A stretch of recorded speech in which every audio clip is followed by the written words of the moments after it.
In the vast mallee north of the South Australian Riverland are some of our region's largest protected natural areas, and it adds up to a continuous natural woodland about twice the size of Kangaroo Island.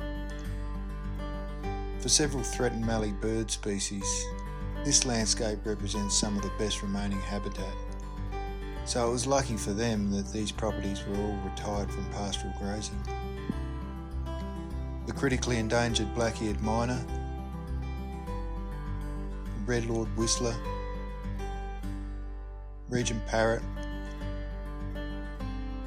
Striated grasswren and the iconic malleefowl all have their own unique relationship with this land. The livestock has been removed from most of this landscape decades ago, and components of the ecosystem are recovering well. But these bird populations continue to decline because of a lasting legacy of pastoral land use.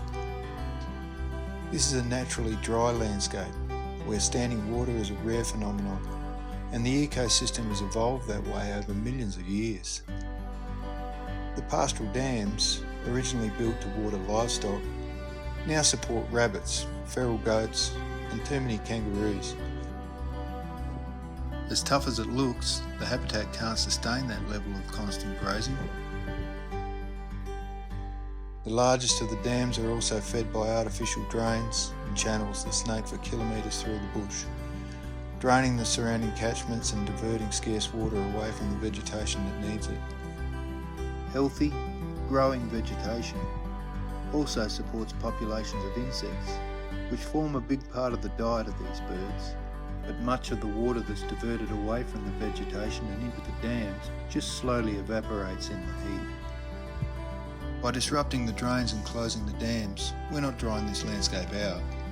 We're helping it to recapture that precious water through the soil to the vegetation to support the ecosystem, so the unique sounds of mallee bird life can still be heard out here into the future.